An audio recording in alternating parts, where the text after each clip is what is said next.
Every 15 years, the Earth gets overpopulated. So, what does the universe do? It unleashes hell. Millions of bloodthirsty monsters crawl out from the dirt just to thin the herd. Humanity tried to fight back, but let's be real, you can't punch a nightmare. People could only run and hide. The movie kicks off with a history lesson about the first Judgment Day. Out of nowhere, from deep inside ordinary minds, swarms of these freakish creatures poured out. They wiped out millions, turned cities to rubble. It was a full-blown war for survival, but eventually, the humans managed to wipe them out. To make sure it never happened again, they built massive protective gates over the old mine shafts to keep the underground horrors locked away. Fast forward 15 years. The world is finally catching its breath. Laura is one of the lucky survivors, working at a local school. She's constantly dodging dates from a guy named Milton who just won't take a hint. Honestly, she's probably still bitter about her ex-husband, Dave. When the first Judgment Day hit, Dave was nowhere to be found, leaving a pregnant Laura to fend for herself. Now, they have a 15-year-old son, Tyler. Typical teenager, spends all day at the skate park with his buddies and his girlfriend, Maddie. When he's not doing that, he's gaming or stuck in the middle of his parents' endless post-divorce drama. But things are about to get real bad, real fast. A solar eclipse is coming, and that's basically nature's alarm clock for a monster invasion. Seismic activity is off the charts, dome security is running emergency drills, and the news is terrifying. Fish are dying off by the millions, the exact same thing that happened right before the first attack. Mass migrations are starting. History is repeating itself. Tyler's spending the weekend at Dave's place. Dave gets a frantic call from his old buddy, Ted. Ted is convinced Judgment Day 2.0 is dropping tomorrow. He tells Dave to grab the family and get to his fortified bunker before the eclipse hits. Meanwhile, under the protective dome, the first monster has already breached the perimeter, creeping up the stairs. Laura watches the news and panics, calling Dave and demanding he bring Tyler home immediately. Milton managed to score spots in a designated shelter, and she thinks it's their only shot. Dave tells her to chill. He's got Tyler, they're fine. But while Dave is on the phone, Tyler gets a text and sneaks out the back door. Laura is losing her mind. Dave's house is a death trap. He needs to bring Tyler to her now. Dave agrees, walks into Tyler's room, and realizes the kid is gone. Milton is rushing Laura. The shelter is packing up fast. She tells him Tyler is missing. Milton tracks Tyler's phone to the skate park. And yeah, Tyler is there with Maddie. Her parents bailed and left her completely alone. She's terrified and begs Tyler to stay. Tyler promises he won't pull a Dave and abandon her. Suddenly, the sky goes dark with massive flocks of birds flying away in a panic. Total chaos erupts at the park. Everyone is screaming, trying to get out of the city. Dave gets stuck in a massive traffic jam, ditches his car, and runs toward the park to find his son. Back under the dome, a worker is checking the gauges. He hears a noise. A monster drops down and literally rips him to pieces. The guards open fire, but standard bullets don't even leave a scratch. Tyler and Maddie are frozen, watching the city tear itself apart. Dave finally finds them. Tyler explains he couldn't leave Maddie behind. Laura and Milton pull up and shove everyone into the car. They have about an hour before the eclipse. The streets are a war zone, total gridlock, people fighting to escape. They finally reach the shelter, but the military has it locked down. Only women and children are allowed inside. Dave tells Tyler to protect his mom and sends them in.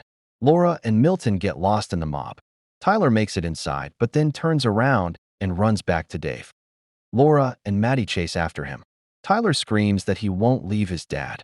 Right then, the shelter's sign flashes full. They're locked out. No time to argue. They sprint back to the car. Dave says they should head to Ted's desert bunker. Milton argues they should hide in the school's basement nearby. They hit another dead end. Dozens of abandoned cars blocking the road. They have to go on foot. The ground starts shaking, and the moon covers the sun. The eclipse is here. Under the dome, the gates fail. Hordes of monsters, crawling, flying, shrieking, flood the city. Dave yells that they need to get out of the city limits. He tries to take the wheel, but Milton loses it, screaming it's his car and he's in charge. They start throwing punches. Suddenly, a flying monster swoops down, grabs Milton, and carries him screaming into the sky. Laura is hysterical. Dave shoves her into the car, hits the gas, and tries to outrun the nightmare. They're speeding down a canal, running on fumes. Dave is desperately looking for a new ride. He spots some abandoned cars ahead and sneaks over to one. An old man is hiding in the back seat, paralyzed with fear. Right outside, a massive, bloody monster that looks like a demonic bull skeleton is prowling around. It's right on top of them. The bull monster ignores the car and starts snacking on a dead body nearby. Dave silently rolls the car back toward Laura and the kids. Now they have two cars, but they need to make a run for the new one. The monster spots them. Suddenly, the old man jumps out, holding a jar, and throws salt right in the monster's face. The beast freezes in pain. Laura and the kids scramble into Dave's car. The monster recovers, charges the old man, and shreds him. Dave slams on the gas and gets them out of there. The city is swarming with creatures. Dave takes an abandoned mountain road and finally reaches Ted's bunker. It's a solid concrete fortress. There are cameras, but no one answers the door. Inside, Ted is sitting at the monitors with a gun pressed to the back of his head. Outside, a pack of monsters is charging up the mountain, heading straight for them. Dave grabs a tire iron, ready to go down swinging. At the absolute last second, the heavy steel doors slide open and they dive inside. Dave hugs Ted. Ted's wife, Stella, is there, along with a military guy sitting in the shadows. Ted introduces him as Corporal Garrett Jensen. The security feeds show the monsters violently slamming against the blast doors. The tension is thick. Maddie asks Garrett how the monsters track them. Can they see through walls? Garrett gives a creepy smile. They track body heat, light, but I think they really hunt for souls. They're demons. They tear the flesh, but they eat the soul. Laura asks if he's religious. Today, I am, he mutters. Garrett tells a story about the first Judgment Day. He was working at a refinery when the attack happened. He survived by hiding in a pool of salty mud. The monsters wouldn't go near it. He sat in the filth and listened to 150 of his friends get slaughtered. He's so wrapped up in his trauma that he doesn't notice Ted signaling Dave to grab a nearby knife. Dave casually palms it. Suddenly, a disgusting, centipede-like creature squeezes through a tiny crack in the air vent. Garrett volunteers to take the first watch. Ted tells Dave's family they can stay, giving Dave a knowing look. But then Garrett pulls his gun and orders Dave to drop the knife. Garrett admits Ted didn't want him there, but Stella let him in. He says he survived the first wave, and he'll do whatever it takes to survive this one. Tyler lunges at Garrett, trying to wrestle the gun away, but Garrett throws the kid down. Dave tries to calm everyone. Right then, another monster bursts out of the wall right next to Stella. Ted rips it off her neck and dumps salt on it. Dave snatches Garrett's gun and blows the thing away. More monsters crawl in, but the group manages to kill them off. They tie Garrett up and try to stop Stella's bleeding. Dave looks at the monitors and sees the giant bull monster outside. They're trapped. They have to leave the bunker. The bull is literally battering the doors down. Ted refuses to leave. Stella is too weak. Stella begs him to go, telling him about an escape tunnel leading to the mountains. Garrett pleads with them to untie him. He has a fully gassed-up car hidden nearby and knows a safe route to the main gates. Dave makes a deal. Get us there, and we're even. They grab weapons from Ted's stash. As the bull smashes through the main entrance, they escape down the tunnel. They reach the car, but Stella collapses. Laura starts blaming Dave, crying that they'd be safe if they had just stayed at the city shelter. Tyler spots a dead monster by the road. Maddie walks over to look at it. Suddenly, long tentacles shoot out of a hole in the dirt, wrap around her legs, and start dragging her down. She screams. Tyler and Dave jump in and manage to pull her free. Garrett offers to help drive, so Dave cuts his bonds. They drive up the mountain and look down at the city. It's completely engulfed in flames. When they try to start the car again, the engine dies. A new pack of monsters spots them from the ridge and charges. Garrett desperately turns the key. Stella looks at the approaching swarm, then looks at the gun in Ted's hand. Before anyone can stop her, she grabs the gun and walks out to face the monsters, knowing she's slowing them down. Ted screams for her, but Dave forces him into the car.